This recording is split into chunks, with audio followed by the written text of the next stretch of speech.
राज्यातील काही जिल्ह्यांमध्ये मान्सूनपूर्व पाऊस आता जोर धरू लागलाय, तर काही ठिकाणी उष्णतेची लाट अजून कायम आहे. नमस्कार, मी किरण वाघमोडे. तुम्ही पाहतात हवामान अंदाज आणि बातम्या फेसबुक पेज, यूट्यूब चॅनल. आज 22 मे सायंकाळचे 6:45 वाजलेत. पाहूयात आज रात्री आणि उद्या राज्यातील हवामान कसं राहील. त्या अगोदर आज 22 तारखेचं तापमान पाहिलं तर जळगाव 41.9, जेऊर 35, कोल्हापूर 33.5, महाबळेश्वर 27.3, हलका पाऊस. मालेगाव 41.2, नाशिक 36.3, पुणे 37, पुण्यातही पाऊस झालाय. सांगली 34.4, सातारा 35.7, सोलापूर 36.8 आणि मध्य महाराष्ट्रात तापमानात बरीचशी मोठी घट झालेली दिसते.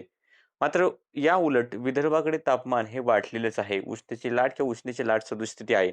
अकोला 44.8, अमरावती 46.4 उष्ण लाट आहे. त्यानंतर भंडारा 42, बुलढाणा 41, ब्रह्मपुरी सर्वाधिक 47.2, चंद्रपूर 46.4, गडचिरोली 46, गोंदिया 44.9, नागपूर 45.7, वर्धा 47, वाशिम 42.6 तर यवतमाळ 45.4 अंश सेल्सिअस. मराठवाडा विभागातही तापमान थोडंसं घट झालेली आहे तापमानात. छत्रपती संभाजीनगर 41.4, बीड 40.5 हे नांदेडचं पाहू नका कालची आकडेवारी आहे. धाराशिव 38.6, परभणी 41.3, उदगीर 39 अंश सेल्सिअस याही ठिकाणी थोडीशी घट झाली. कोकणात अलिबाग 38.7, डहाणू 36.3, कुलाबा 35, सांताक्रूज 34.5 तर रत्नागिरी 35.3 अंश सेल्सिअस. सध्याची जर स्थिती पाहिली तर जसं सांगितलं होतं सकाळी, की एक जोड शेतीसारखी स्थिती दक्षिण मध्य महाराष्ट्राच्या आसपासच्या भागातून इकडे मराठवाड्याकडे विस्तारलेली आहे आणि त्याच्या आसपास मेघगर्जना आणि पावसाचे ढग विकसित झाले. पण सोलापूरचा जो भाग होता त्या ठिकाणी ढगाळ वातावरण हे बऱ्याच वेळ टिकलं. त्यामुळे तापमान वाढलं नाही आणि त्यामुळे त्या ठिकाणी ढग निर्मिती अजूनपर्यंत झालेली नाहीये. जर आपण सॅटेलाइट इमेज जवळून पाहिली तर पावसाचे ढग अहिल्यानगरच्या दक्षिणेकडील भागात, श्रीगोंद्याच्या आसपासच्या भागांमध्ये पाहायला मिळत आहेत. इकडे मालेगाव मालेगाव नाही, नांदगाव आणि चांदवडचे काही आसपासचे थोडेसे भाग आहेत. म्हणजे इकडे मनमाड, चांदवड, नंतर नांदगावचे काही भाग, येवल्याचे काही भाग या ठिकाणी पावसाचे ढग पाहायला मिळत आहेत. हे ढग दक्षिण-पश्चिमेकडे हळू सरकत आहेत, पण आता जास्त ऊर्जा राहिली नाहीये. त्यानंतर हे कोपरगावकडे सुद्धा हेच ढग पोहोचण्याची थोडीफार शक्यता आहे. नेवासाच्या आसपास सुद्धा पावसाचे ढग विकसित झाले. ते दक्षिण-पश्चिमेकडे सरकत आहेत, म्हणजे थोडेसे राहुरीच्या भागाकडे सरकत आहेत. पण मोठ्या क्षेत्रावरती पाऊस होण्याची शक्यता नाही. छत्रपती संभाजीनगर आणि जालन्याचा जो सीमावर्तीच्या आसपासचा जो भाग आहे, या ठिकाणचा एक छोटासा ढग दिसतोय. अंबड आणि पैठणचा जो सीमावर्ती भाग आहे त्या ठिकाणी. परभणीतही उत्तरेकडे थोडासा एक छोटासा गडगडाटी पावसाचा ढग जिंतूर सेलूच्या आसपास विकसित झालेला आहे. पण तो सुद्धा खूप मोठ्या क्षेत्रावरती पाऊस देणार नाही. थोड्याफार क्षेत्रावरती त्याच्यामुळे पावसाचे सरी नक्कीच बरसतील. रायगड, ठाण्याच्या पूर्वेकडील भागांकडे सुद्धा हे पुण्याचे जे काही पावसाचे ढग आहेत ते पोहोचतील. पुणे, साताऱ्याच्या बऱ्यापैकी भागांमध्ये, खास करून पश्चिमेकडील भागात साताऱ्यात पाऊस चांगला झालेला आहे. कराडकडे पाऊस झालाय. त्यानंतर इकडे पुण्यात भोर, सासवड, पुणे शहराकडे पाऊस झालाय आणि आता जुन्नरच्या आसपास पावसाचे ढग होते. आता ते थोडेसे पश्चिमेकडे सरकत आहेत. राज्याच्या इतर ठिकाणी मात्र विशेष काही पावसाचे ढग नाहीत. जसं सांगितले सोलापूर, धाराशिव पाहू शकता, की ढगाळ वातावरण अजून आहे आणि ह्या ढगांमुळे नवीन ढग निर्मिती झाली नाही.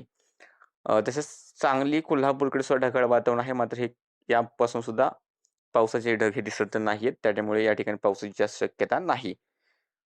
जर आपण उद्याचा अंदाज पाहिला तर उद्या सुद्धा जोड शेतीसारखी स्थिती ही दक्षिण मध्य महाराष्ट्राच्या आसपासच्या भागांमध्ये पाहायला मिळण्याची शक्यता आहे.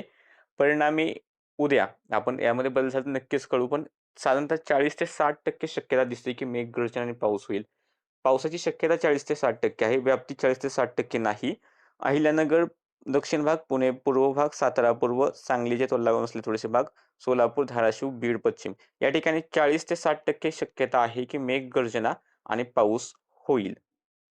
त्यानंतर अजून जर पाहिलं तिकडे कोल्हापूर, बेळगाव, सिंधुदुर्ग, रत्नागिरी, नाशिक, छत्रपती संभाजीनगर, जालना, बीड, लातूरचा एक दुसरा भाग किंवा इकडे पुण्याचे पश्चिम भाग या ठिकाणी साधारणतः 30% शक्यता आहे. 30% ते 40% शक्यता आहे, की एक दुसऱ्या ठिकाणी, सार्वत्रिक नाही, एक दुसऱ्या ठिकाणी गडगडाट आणि पाऊस होऊ शकतो.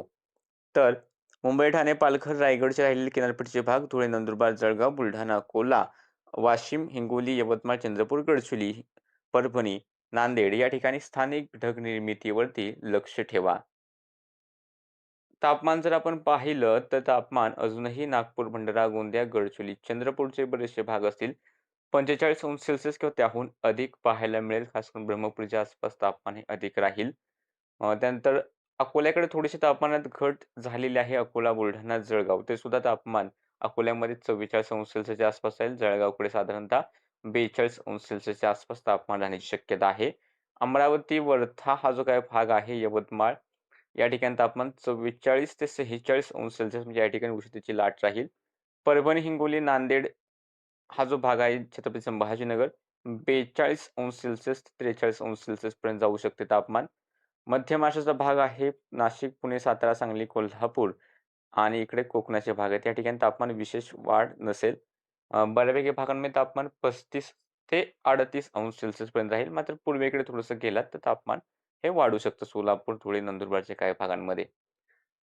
जर आपण हवामान विभागाचे इशारे जर पाहिले, तर उद्या 23 तारखेला अकोला, अमरावती आणि वर्धा या 3 जिल्ह्यांमध्ये अतितीव्र उष्ण लाटेचा रेड अलर्ट हवामान विभागाने दिलेला आहे आणि या ठिकाणी रात्रीचं तापमानही जास्त गरम राहील म्हणजे उष्ण रात्रीचाही इशारा आहे. तर यवतमाळ, चंद्रपूर आणि नागपूरकडे अतितीव्र उष्णतेची लाट किंवा उष्णतेची लाट राहण्याचा ऑरेंज अलर्ट आहे आणि याही ठिकाणी रात्रीचं तापमान जास्त राहील. उष्ण रात्री पाहायला मिळतील आणि दिवस एवढा तापलेला आहे, रात्रीचं तापमान 30° पेक्षा व जास्तच बऱ्यापैकी पाहायला मिळतंय. त्यामुळे या ठिकाणी खूप जास्त काळजी घेणं गरजेचं आहे आणि बरेच दिवस झालं ही स्थिती या ठिकाणी पाहायला मिळत आहे. त्यानंतर गोंदिया आणि गडचिरोली याही ठिकाणी उष्ण लाटेचा येलो अलर्ट आहे. तिकडे लातूर, धाराशिव, सोलापूर, सातारा, कोल्हापूर, रत्नागिरी आणि सिंधुदुर्ग या जिल्ह्यांमध्ये मेघगर्जनेसह पावसाचा येलो अलर्ट आहे. रायगड, पुणे, सांगली, नाशिक घाटमाथा, अहिल्यानगर, बीड, परभणी आणि नांदेड हलका पाऊस किंवा हलकी गर्जने होण्याची शक्यता हवामान विभागाने वर्तवली. 24 तारखेला अकोला, अमरावती, वर्धा उष्णतेच्या लाटेचा या ठिकाणी रेड अलर्ट आहे आणि रात्री सुद्धा उष्ण राहतील. नागपूर, चंद्रपूर, यवतमाळ या ठिकाणी उष्णतेच्या लाटेचा ऑरेंज अलर्ट आहे आणि रात्रीचं तापमानही या ठिकाणी जास्त राहील. गोंदिया, गडचिरोली उष्णतेच्या लाटेचा इशारा.